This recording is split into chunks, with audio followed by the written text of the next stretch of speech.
Les marchés avec CMC Markets, trading de CFD sur action, Forex et indices. Salut, c'est Trado, voilà la vidéo de mise à jour de l'indice parisien et de Farming Group qui m'a été demandée plus de 20 fois.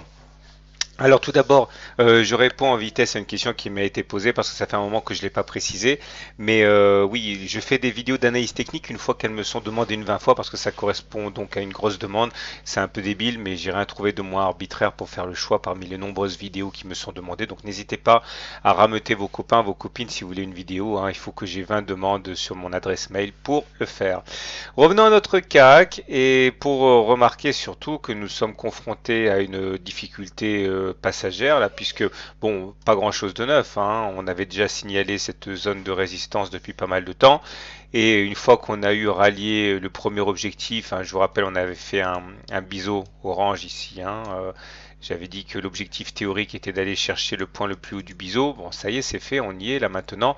Donc on manque un petit peu de carburant car les objectifs haussiers manquent et du coup en plus on se prend cette zone de résistance importante, hein. On l'a pas franchi en clôture depuis très très longtemps. On a essayé de la passer, c'était en novembre 2013, mais regardez, hein, on n'a pas été à des niveaux supérieurs depuis 2008, hein, en clôture. Donc il est normal que l'on hésite et le fait que eh bien, nous nous éloignons de la M20 justement ramène encore plus de grains à moudre au baissier. Alors je vais vous représenter, vous rappeler cette loi qui est très importante, qui est la loi du retour à la moyenne mobile.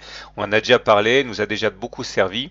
L'idée c'est que lorsque vous tracez une moyenne mobile à 20 séances, c'est-à-dire une moyenne réalisée à partir des 20 dernières clôtures, eh bien il faut bien comprendre qu'on ne peut pas indéfiniment être en apesanteur par rapport à cette M20. Lorsque vous avez le cours d'un indice, d'une matière première, d'une devise, qu'importe, qui a tendance effectivement à prendre de l'altitude par rapport à la M20, et bien à un moment ou à un autre, c'est mathématique, on va revenir vers la tendance de la moyenne mobile à 20 séances. Et ça marche dans les deux sens, hein. Ça fonctionne à la hausse comme à la baisse, hein. Lorsque les cours baissent et qu'ils baissent trop par rapport à la M20, eh bien à un moment ou à un autre, on va venir chercher cette moyenne mobile à 20 séances. C'est mathématique. Un exemple sur les cours, vous voyez là, lorsque les cours se sont affranchis de la moyenne mobile à 20 séances pendant trop longtemps, eh bien à un moment ou à un autre, on est venu la chercher. Tout en sachant que ça fonctionne également à la baisse. Là, on baisse et puis on va chercher la M20. Alors il faut savoir également que dire qu'on retourne à la M20 ne dit pas si ça va se faire par correction, par latéralisation. Regardez là par exemple, là on a beaucoup baissé, on est remonté chercher la M20, mais ça peut être aussi par latéralisation. Regardez, là on s'est autonomisé par rapport à la M20 à la baisse, et puis après on a latéralisé jusqu'à atteindre la moyenne mobile à 20 séances. Dans tous les cas, ça veut dire qu'il faut faire attention parce que regardez, là la moyenne mobile à 20 séances est à 4220. Là nous sommes actuellement à 4350. De la même manière qu'il y a eu un retour à la même 20 ici, à la hausse, il faut s'attendre à un moment ou à un autre que la M20 soit touchée. Alors est-ce qu'on va attendre sagement la M20 le temps que la M20 monte pour aller faire contact ou est-ce qu'on va aller la chercher en descendant? Ça on peut pas savoir, mais ce qui est sûr c'est que là la zone de résistance ne sera pas facile à passer. Les indicateurs techniques sont toujours super bien orientés. Regardez stochastique au-dessus de son signal en zone de surachat, c'est très bien. MACD positif au-dessus de son signal, c'est très bien. Momentum positif. Tous les indicateurs sont verts.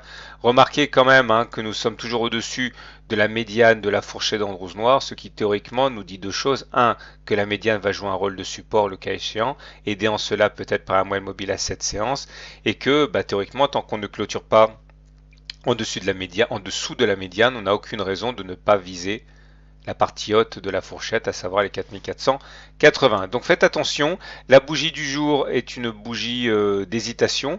On va voir si on arrive à s'affranchir de la zone de résistance. Mais en tout cas, n'oubliez pas, acheter maintenant, c'est risquer de toute manière d'encaisser un retour sur un moyenne mobile à 20 séances. Il ne faudra pas vous en étonner.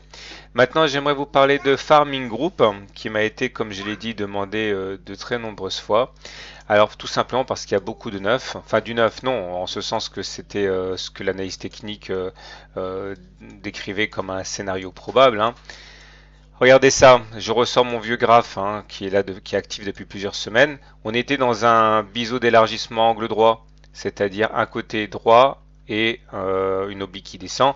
Et généralement, ça se traduit par une sortie par le haut. La sortie par le haut a eu lieu la semaine dernière et on a confirmé ici. Nous sommes dans un T7, c'est-à-dire 7 clôtures consécutives au-dessus de la Bollinger supérieure.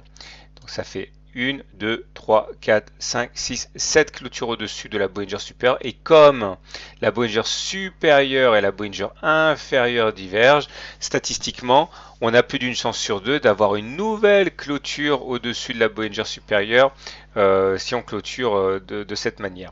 Alors il faut savoir que les objectifs n'ont pas changé depuis la dernière fois. Il y a deux façons de les tracer. Première façon, vous prenez la première oscillation complète dans la figure, c'est ce segment orange, vous le reportez au-dessus du point de cassure. Ça vous donne un objectif correspondant grosso modo au 0,74. Deuxième façon, beaucoup plus ambitieuse de faire, vous prenez la hauteur de la dernière oscillation complète. Celle-ci, vous allez également la reporter au-dessus du point de cassure. Ça donne un objectif qui est 0,85, 0,90 correspondant à cette zone de résistance ici, au plus haut de 2008. Alors maintenant, si on essaye de voir le côté un petit peu négatif des choses, il est de mon devoir quand même de vous mettre en garde. Lorsque vous avez des clôtures au-dessus des Bollinger supérieures, T1, T2, T3, etc., etc., il faut savoir qu'à un moment ou à un autre, c'est comme pour la moyenne mobile à 20 séances, on va aller faire percussion contre la Bollinger supérieure. Regardez, ça s'est passé ici, ici, ici, ici, ici. Donc acheter maintenant, ça veut dire quand même que vous exposez à un moment ou à un autre à encaisser un choc qui vous ramènerait sur la Bollinger supérieure. C'est vers 0,54. Alors je n'ai absolument rien contre cette valeur, a priori c'est même une très bonne valeur si on regarde à droite à gauche ce qu'on en dit, mais techniquement acheter maintenant encore une fois c'est accepter le risque d'un retour sur la Bollinger supérieure à 0,55 avant éventuellement de repartir vers le haut afin de toucher les objectifs que j'ai mentionnés préalablement. Et en journalier maintenant. En journalier on retrouve une figure très encourageante. Bon, tout d'abord vous remarquerez également le T1, le T2. C'est pas la première fois que ça arrive, c'était arrivé déjà là, T1, T2, T3, T4, T5, T6, T7, et à chaque fois ce retour sur la Bollinger supérieure que j'ai déjà mentionné en unité de temps journalière.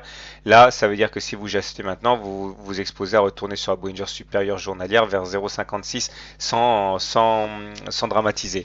J'aimerais surtout regarder cette figure en tasse avec anse, là, tasse avec anse, tasse, anse, qui est plus visible en unité de temps horaire. Regardez. Vous voyez cette figure en tasse avec anse.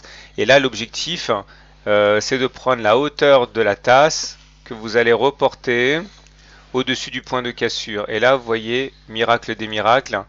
Attendez, je vais pas travailler comme un cochon, mais plutôt comme il faut. Voilà. Vous constatez qu'on est quasiment en train d'épuiser le potentiel haussier. Donc, ça veut dire qu'à très court terme, on risque d'avoir une correction. Parce que on risque là aussi de manquer d'objectifs haussiers vu que celui de la tasse avec anse a été rallié. Voilà, je vous souhaite une bonne soirée, de bons trades. N'oubliez pas de cliquer sur G+1 sous l'article si ça vous a plu. N'oubliez pas également une deuxième chose, c'est que j'animerai mon traditionnel webinaire gratuit mercredi. Et également, n'oubliez pas de vous abonner à la newsletter. Voilà, bonne journée, bon trade et à demain pour la mise à jour.